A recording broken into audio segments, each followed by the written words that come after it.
Have you ever wondered if you could capture the Milky Way with your cell phone? So last week I gave a presentation to the astronomy club in western Colorado where I live, and I was covering the topic of how you can capture Milky Way photos with your phone and the details of what's possible on that. So I was thinking I'd share this one with you guys as well. So I hope you enjoy this recording. All right, so here's the slide. The title, Stunning Milky Way Shots with Your Cell Phone, and the background photo here is over in the in southern Utah in a place called near a place called Kanab at Coastal Hoodoo. There's a pretty cool silhouette shot of the hoodoo against the sky with the Milky Way. This is a single exposure photo that I captured last fall.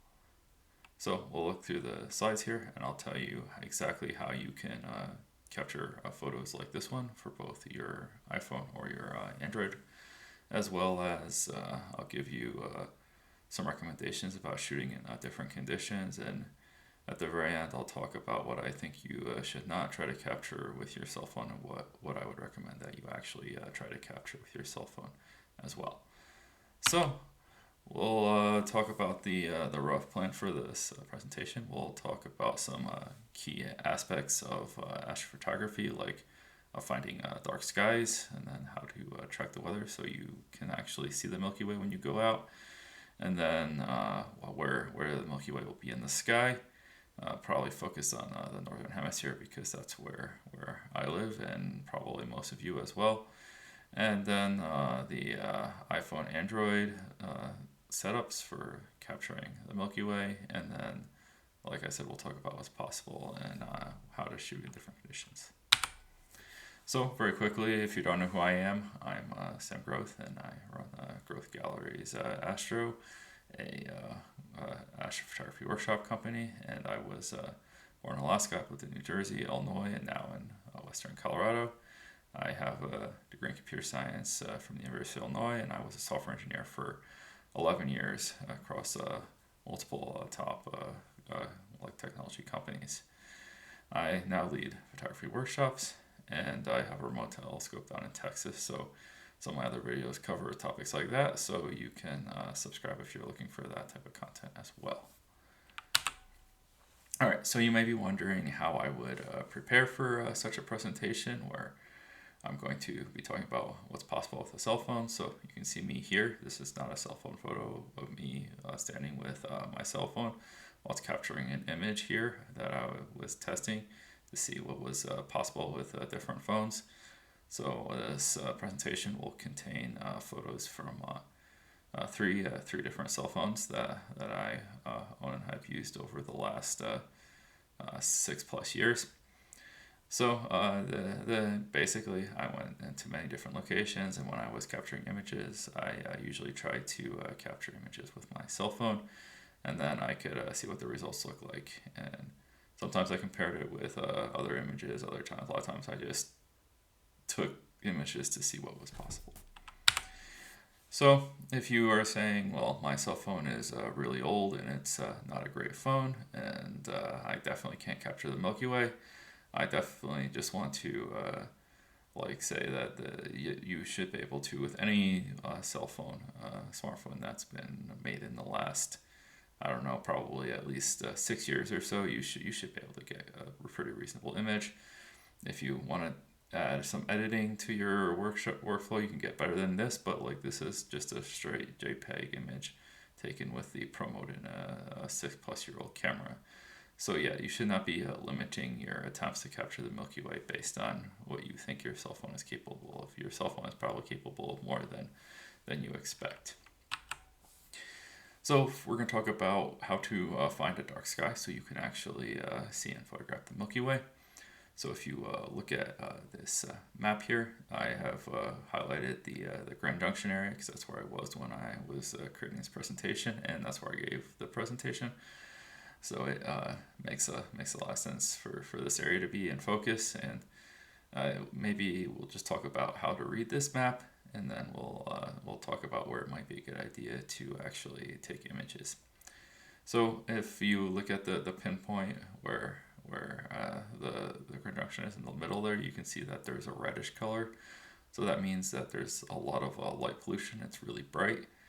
And then as you move away from the center of the city, you'll see that it becomes turns yellow, green, and then lighter, darker green, and then blue, and then there's no color. So where there's no color, those are some of the darker areas.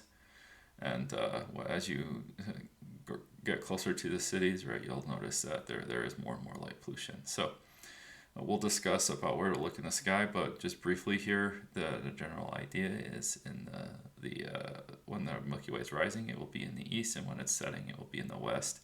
And it rises through the southern sky, the core of the Milky Way that's easiest to see in photograph.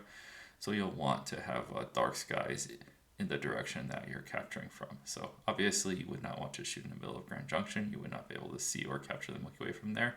But if you move to the south of Grand Junction, outside into the green area or the blue area, you would start to be able to capture images towards the south of the Milky Way. So yeah, I guess where you can find this app, this is just a generic app. There are many different light pollution maps out there. You can just search Google for them, and then I believe this was just light pollution map. It's should be available for both Android and iOS. So you can just search in the App Store or the Google Play Store, depending on your platform. So next we're going to talk about weather. So I recommend the Astrospheric app. This is the one that I use all the time. So people have asked me if I recommend the paid version of it. There may be some advantages to it, but I personally have never felt the need to pay for the advanced models and other things that the paid version supports. So just using the standard version you can get for free from the Apple App Store or the Google Android Play Store. Like that should work well for the purposes of just you doing the weather lookups to see whether you should go out and shoot for an astrophotography shoot or not. So you can see here again, I'm in the Grand Junction area still with my location. And then the first a screenshot here, you'll see that there's clouds in the top map area. And then below the map, you can see there is a timeline. So each and every hour will have a separate prediction. So you can select different hours. So if you wanted to, for example, look at the midnight time period, and that's when you wanted to be out capturing an image, you can select midnight, and then it will show what is the prediction of the cloud cover for midnight.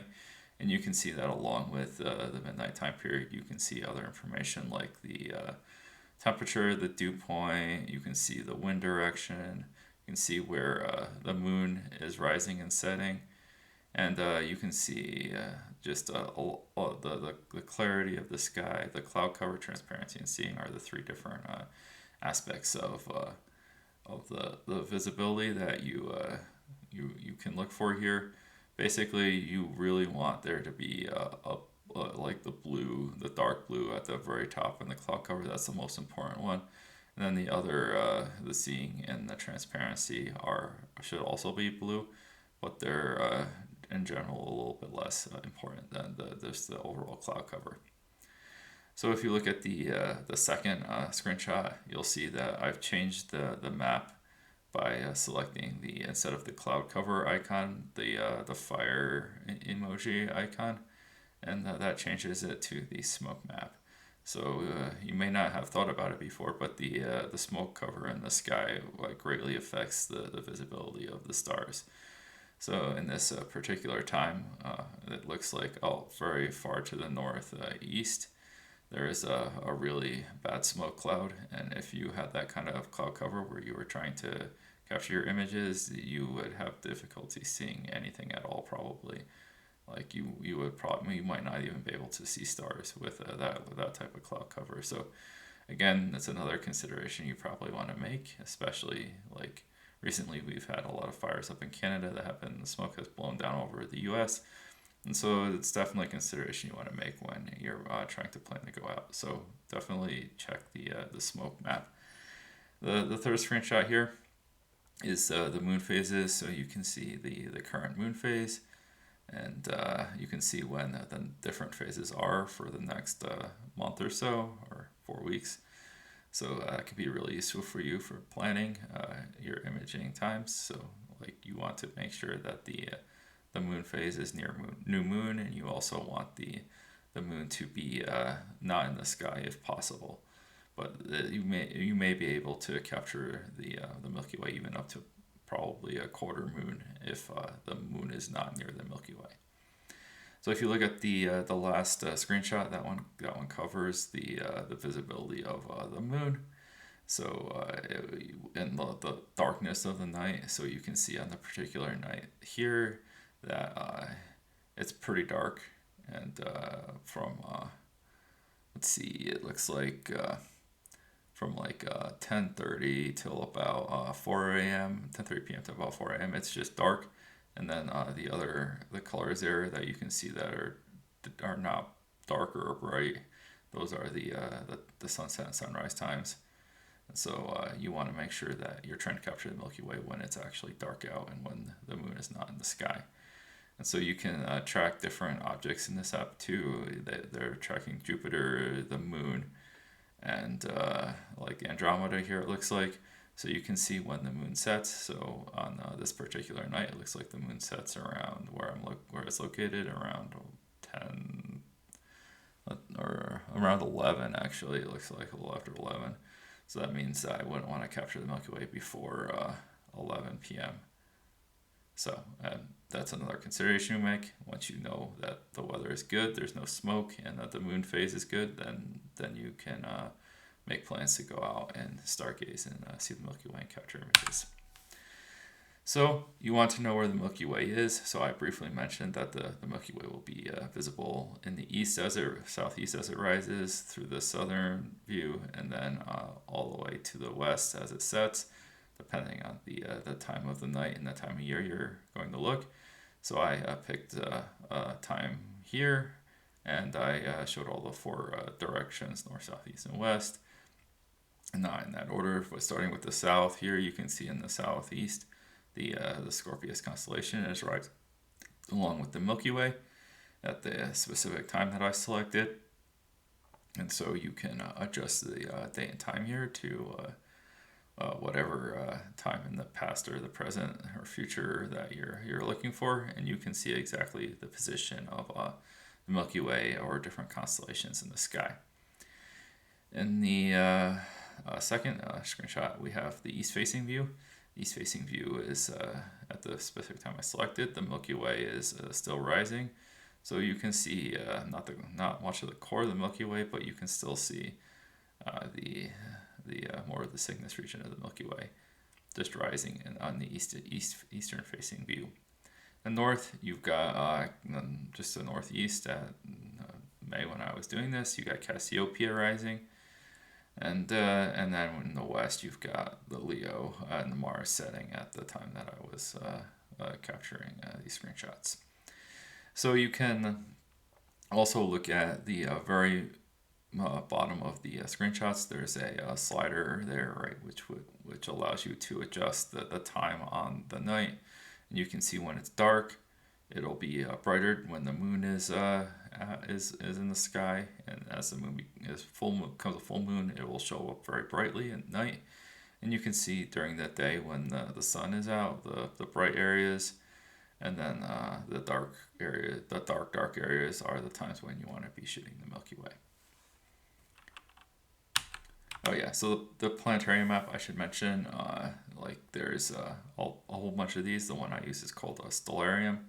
There's both free and paid versions, I believe, for Android and iOS. I believe if you're on Apple iOS, right, with an iPhone, there's several other options that might even have higher quality images of objects in the sky. So you might want to look into that. But yeah, just basically any planetarium app that allows you to see what's in the sky and where the Milky Way will be. So I can't really emphasize enough the fact that you really need a sturdy tripod. So I have an image here that I captured with my cell phone. That's obviously not a cell phone on the tripod, but this is a pretty sturdy tripod that I use pretty regularly for my cameras, and I used this tripod for a lot of the cell phone shots that you're going to see in this presentation. So yeah, just make sure that like you have a very sturdy way to set your tripod, because if there's any motion in the image, right, the stars will be trailing. They won't look like pinpoints like you see here, or like in most astro images. And even if you're holding your iPhone handheld, right, it even limits the duration of the exposure, right? And we'll talk a little bit about how the night mode works on iPhone in a second here. But yeah, just make sure you have some very sturdy way of holding your cell phone. All right, so we're gonna start with the Android phone, but well, let's see, we're gonna start with iPhone actually, but we need to first know how your camera works, and I can't emphasize enough that you should do research on this. I can't exactly tell you how your phone works, because there's way too many different phone models. So I can only give you general guidelines, and then based off of your specific device, you should be able to do research on it, especially for the Android phones, because there's many different models. For iPhone, it's probably more generic, and most of the phones will look very similar. So let's walk through the example of how this should work. So for iPhone shot, you'll want to put your camera in night mode, and then you'll want to set your camera on a tripod, allow for 30-second exposures, point the camera toward the Milky Way, and then capture image using the timer to prevent like motion during the pressing of the shutter. Then obviously you can like look at your image and see if it needs any changes in the settings, and then recapture if necessary. So here it is in screenshots. So we have the iPhone camera app. So I guess I should mention that I'm just talking about the default camera apps that are built into your phone. There are almost certainly dedicated Astro apps. No, I believe Samsung even makes their own that you can download and maybe potentially do some advanced things with them. But like my goal here is just to present you with a very simple solution that you can use out of the box with your phone. So and after you open your camera app on your iPhone, you can select the caret at the very top of the screen. It'll bring up a menu. And then if you look at the menu, there are a whole bunch of bubbles there on the bottom, and the second bubble with the crescent moon, I think it's supposed to be there. You need to click on this one because it is the night mode, and then that will bring up an exposure menu. And then if your camera is on a tripod or motionless, like here sitting on a table or so, you can set the exposure to up to 30 seconds. If you're hand holding it, I believe they'll limit the exposure to around 10 seconds. So yeah, I guess just quickly, like after you've done these settings, you just capture exposure, check the results. If it looks too bright, reduce the exposure and capture again. If it looks too dark, then you should be able to. It should not be too dark. Like that, there will be some level of being able to see the Milky Way, at least in a little bit of detail, if the sky is actually dark. All right, so for Android, the setup is very similar. You want to put your camera in night or pro mode. So the example I'm going to give here is pro mode because I have an older phone, so I do things professionally, so I know the exact settings. I can tell you how to get what should be the best results. And but if you are looking for a simple solution and you have a newer phone, the night mode might actually work well. But if you have an older phone, I might recommend the pro mode because it'll probably be better. Then you have to configure camera settings. We'll talk about what those are. And then you'll point the camera towards the Milky Way and capture an image, and again using the timer to prevent motion. All right, so on your camera app in your Android phone, you can select the More menu. You can see here there's a Pro mode and a night mode. For this example here, we're going to select the Pro mode so we can talk about the exact settings. Then you have to focus your camera on here, so you want to use the manual focus. So there should be, on this particular camera app on the 6-year-old phone, there's a bubble there for manual focus. So you select that and then move the focus all the way to the infinity point as far in the distance, because the stars are far away from you. So you want them to be as close to focus as possible. And so once you've done this, then you can set the ISO setting to 3200 ISO. And that's a good place to be. I think allowing as much ISO light in as you can is probably wise. 3200 worked really well for me for all 3 of the cameras I used, cell phone cameras. And then the shutter is the last setting, so very similar to the iPhone.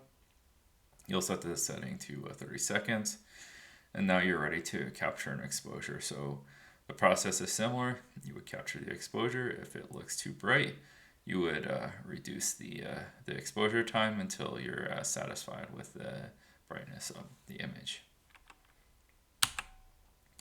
All right, so in the rest of the presentation, we're going to talk about different lighting conditions and how that affects your imaging. So there are sources of light that night that you might not think about, like the moon, then like obviously cities, light pollution. The stars actually give a good amount of light. The clouds actually affect the lighting significantly at night in multiple different ways. We'll talk about it, and then you can also cover light painting.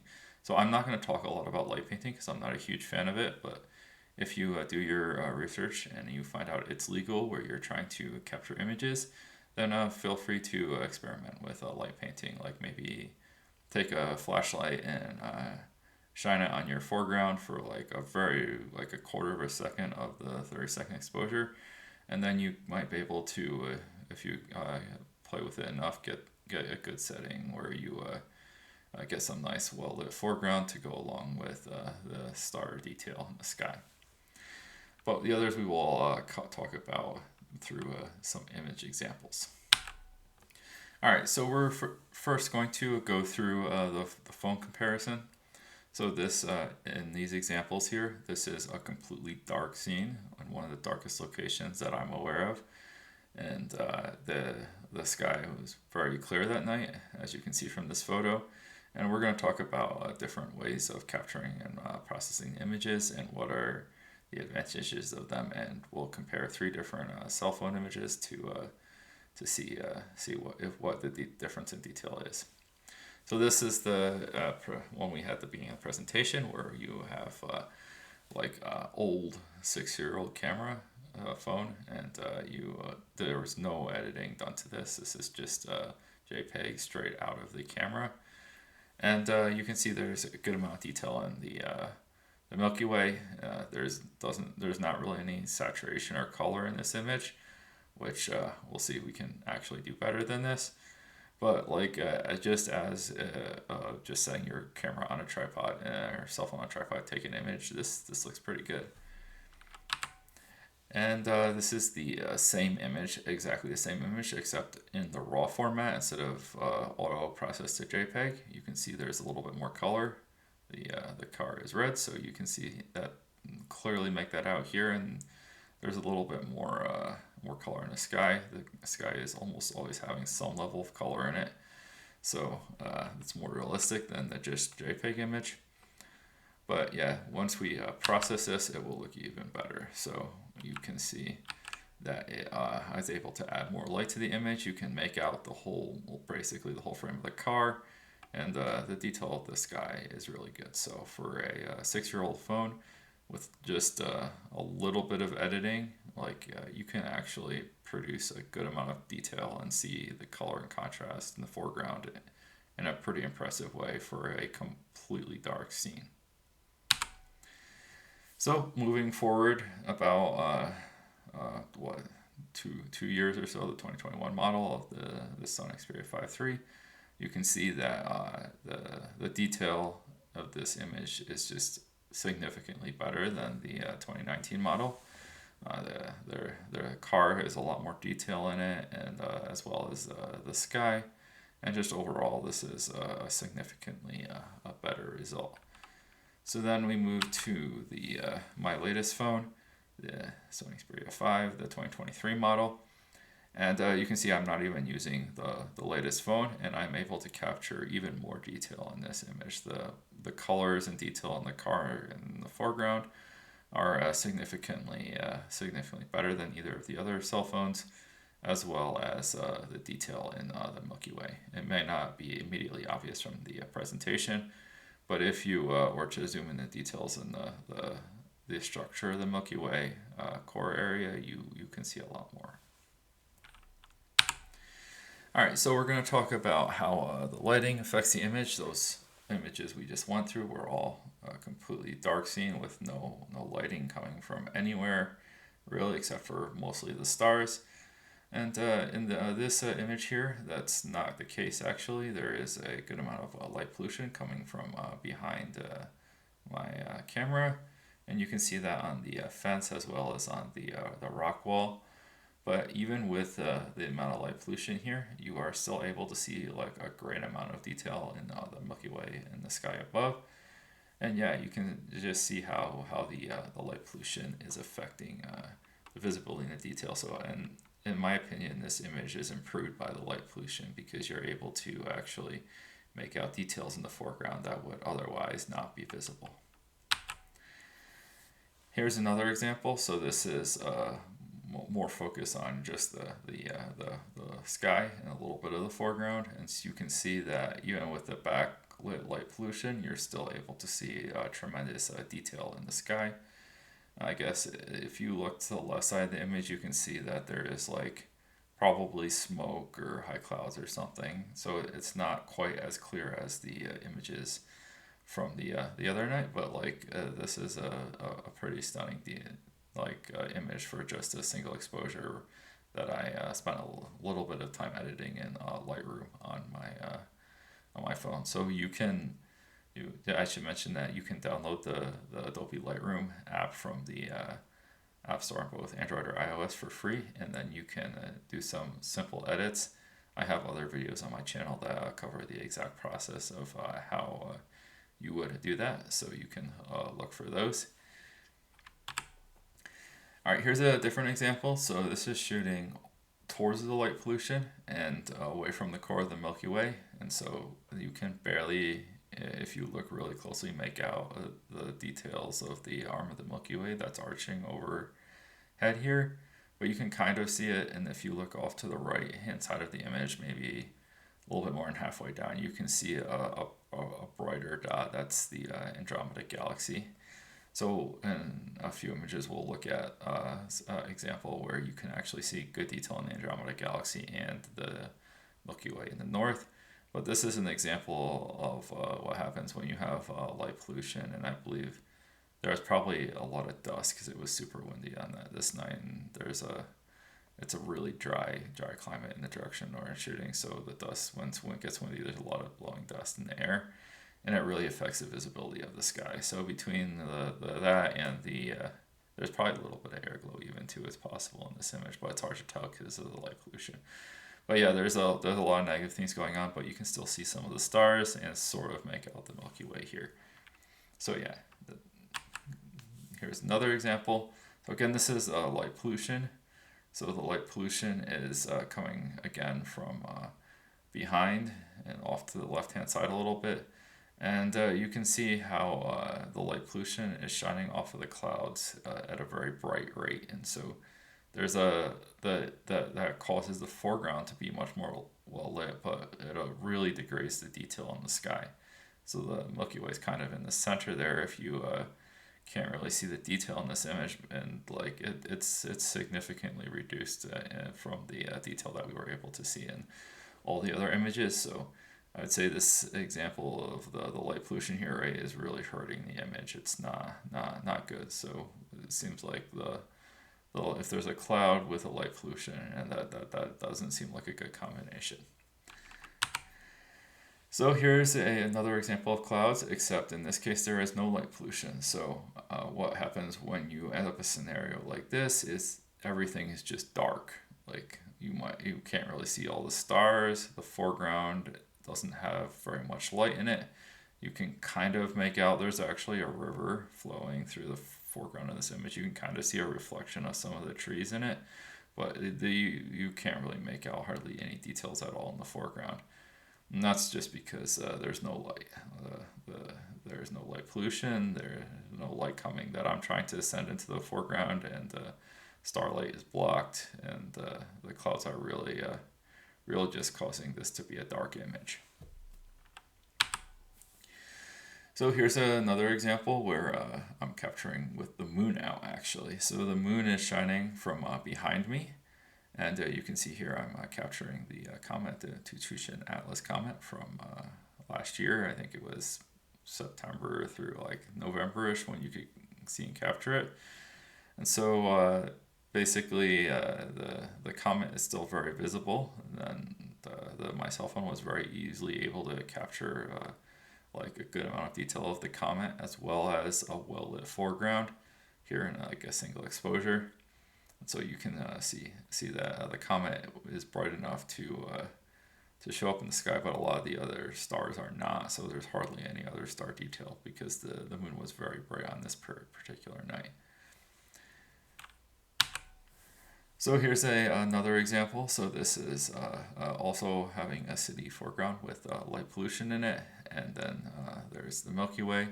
So you can see that the light pollution here is like not very bad at all. So I'm able to shoot over the light pollution actually and still be able to see a good amount of detail since there's not a whole lot of light. It definitely affects the image, but like not to as strong of extent as some of the examples we were just looking at. One other thing I noticed in this particular image is that the cell phone or the camera's screen is like seems to be sending light that's reflecting off of the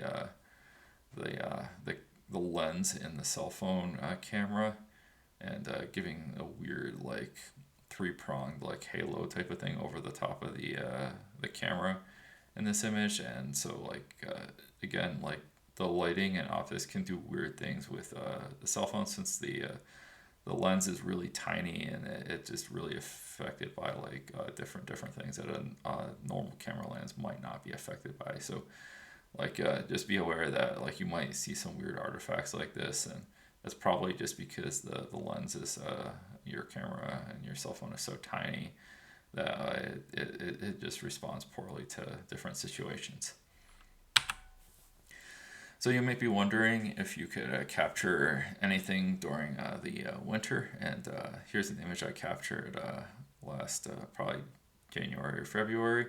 This is a shot of Orion here over another city here, and you can see again I'm shooting over light pollution. I'm able to see the stars and a good amount of detail in Orion. You can see the belt of Orion in the very near the middle of the image, and then the sword of Orion, and the whole like main supporting stars of his body, as well as the very right side of the image. You'll see the Pleiades, Seven Sisters, very bright constellation, and then Jupiter is just to the left of the Pleiades, or the really bright looking star. So yeah, you can capture even some details in the winter. There's not a whole lot of the Milky Way visible here. The Milky Way is aligned above Orion, and you can't really see that in this image. If you went to a really dark location, you might be able to see some detail of the Milky Way, but you would definitely not expect to see very much detail, especially not like the Milky Way core in the summer that you can capture.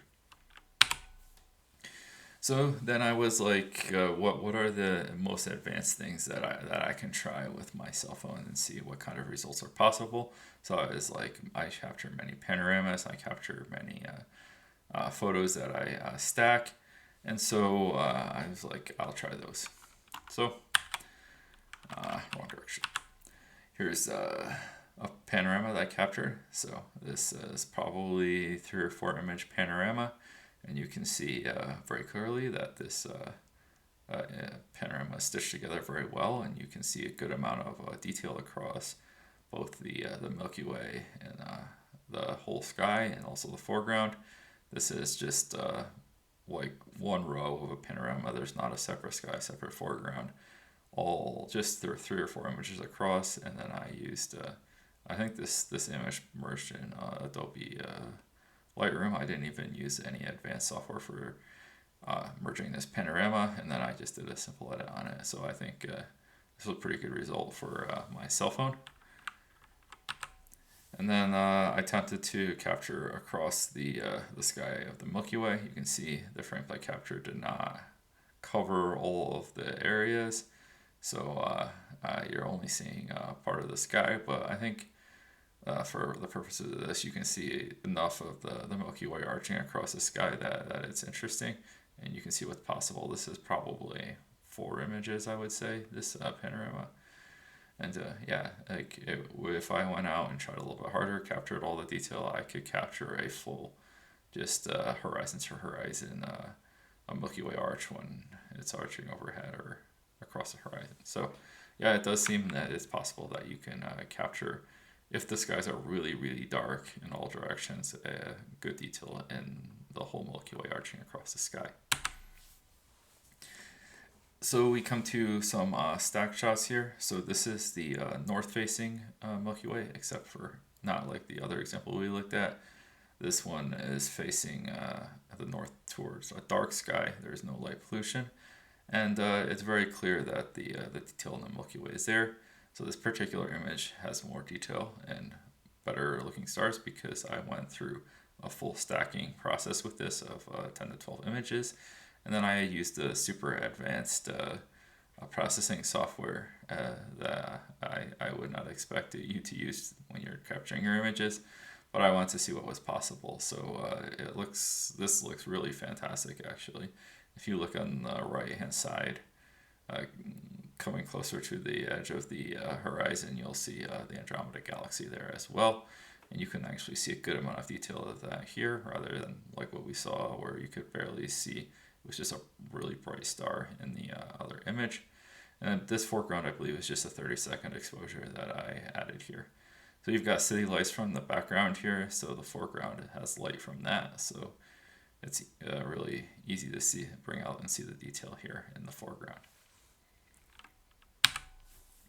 And this image is also around 10 to 12 images stacked. So you can see here the differences between this and some of the other photos. So there is there's some light on the horizon, but it's mostly insignificant.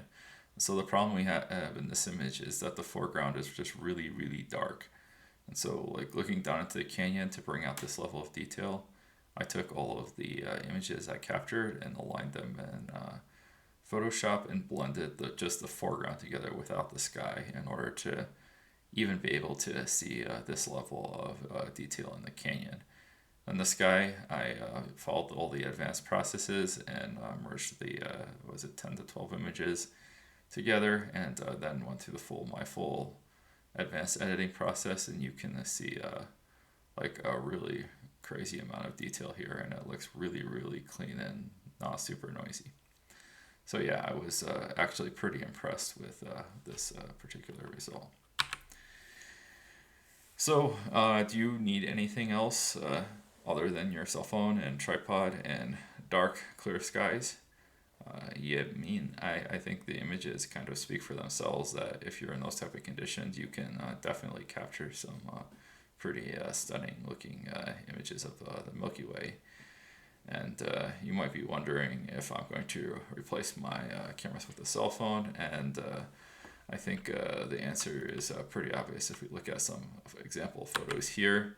So this was the best photo I was able to capture of the car with the Milky Way in a dark location with my cell phone, and this is the image from my camera. So I think it's a pretty clear winner that my camera is still significantly better than the phone. So I will not be replacing my cameras with cell phones. But if you're just going out as a tour, or you're visiting dark skies for once in a year or something like that, then like a cell phone is a totally reasonable option to bring with you to try to capture the Milky Way with just a tripod. And here's an example of a panorama. So this is the same location as the other panorama that I showed. So I wanted to show you what was possible with the with my professional level camera. So this is all 60-second exposures for both the sky and the foreground, and they're captured separately from each other and then blended together. And so you can see this is also significantly better than anything that I'd be able to produce with the Cellphone. All right, so now we have recommendations. So if you are going to capture astro with your Cellphone, I would not recommend capturing the moon. So most cell phone cameras are not going to be able to do this. Maybe if you have some of the latest Samsung phones with like the zoom, whatever their telephoto zoom feature is, it might be possible that you could capture some level of detail. Or maybe the iPhone or the Pixel or whatever might be able to. I don't know. I don't have those phones, so I couldn't test them and like a head-to-head setup. But like with my phone, the moon photos were not impressive. The deep sky imaging, if you want to try to capture deep sky imaging through a telescope eyepiece or something with your Cellphone, you can probably try to do that. But if you really want to get good results, you'll have to have a dedicated camera for that and adapt it to your telescope, or have a camera lens for that. Something more advanced. For meteors, if you're going to see a meteor shower, I would recommend that you actually enjoy the meteor shower. Like the chance of capturing a meteor with your Cellphone is pretty low. You have to be pointing at the right location in the sky, and meteor showers, the meteors appear in any direction, not necessarily near the radiant point where the meteors are originating from. So I just don't recommend this. If there is light pollution, we looked at the examples. If you're shooting towards light pollution, you're gonna have a significantly reduced quality if it's bright enough. So you want to be really careful that you're not shooting towards light pollution and you're getting as far away from the light pollution as you can, so you can actually see and photograph the Milky Way. So we'll look at some examples. So this is my attempt to capture the crescent moon with my Cellphone, and you can, if I didn't tell you this was the crescent moon, you might not know it's the moon. So like my Cellphone is very clearly not capable of capturing the image of the crescent moon. There might be a little bit more detail if it was a full moon, but still I don't recommend that you try this. Here's an example of me shooting directly towards the moon, and the foreground has a little bit of lighting and whatever, but like personally, if I'm going out to capture astro, most of the time I don't want to be shooting towards the moon in general. And if I'm using my Cellphone, there are even more reasons to not do that. So yeah, in general, I would not recommend. So again, here's light pollution and clouds. So if you're in an area with light pollution and clouds, I don't recommend that you try to capture anything. You're not going to see a whole lot of detail. You can see a little bit of stars here in the background, but not really anything that's worth having an image of, even on maybe your like wallpaper on your phone or something. So here's one that's a little bit better. Again, we have the Milky Way here, which is actually pretty clearly visible, but the clouds are also there, and the clouds are also having a good amount of light pollution. So again, this is probably a pretty cool shot, but it may not be the best result that you could have. So I recommend, like, if you can get away from light pollution and clouds, definitely prefer that. So what do I recommend? So aurora shots are pretty cool. You can I'll talk quickly about what those are, some examples, and then the Milky Way core, obviously in dark conditions with clear skies. We looked at many examples of that. Those turned out really well. I highly recommend that you try that. And then any type of moonlit shot. So adding moonlight in the foreground can really help enhance the foreground detail, but it comes at a cost of sky detail. We'll look at some examples. So here's the aurora. So what are the recommendations that I would give for the aurora? And basically it's the same settings that we talked about, except you're going to want to reduce the exposure time of your images. So depending on how bright the aurora is, you will need to figure out how to adjust your settings. I think these shots here that I'm showing you, I believe, are in the 8-second range. But if you want to capture some of the faster moving light pillars, you might end up having to capture down to 4 or even lower if the lower shutter speed, if the aurora is bright enough. So you'll have to do some experimentation depending on the aurora shower. So here's a moonlit photo. So this is probably taken at the same time as the other shot we looked at.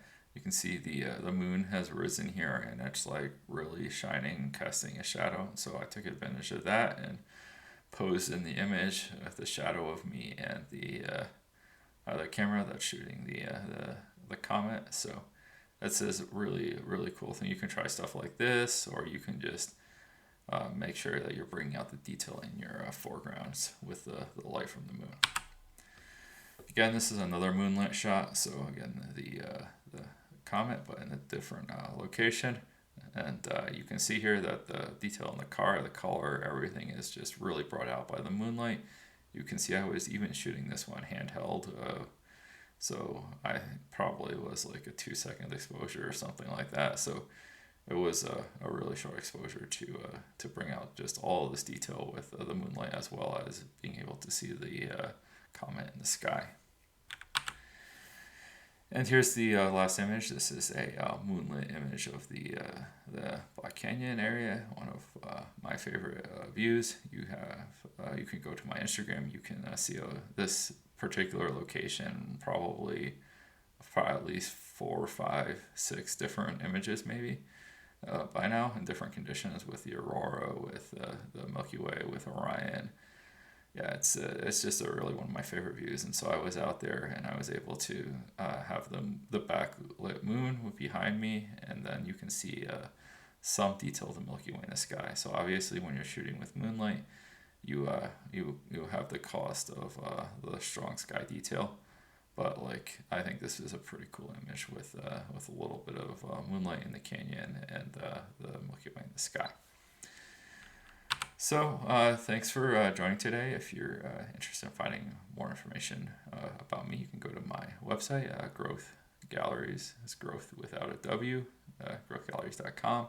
And then I'm Growth Galleries on Instagram, YouTube, and Facebook. So yeah, thanks for watching. Clear skies.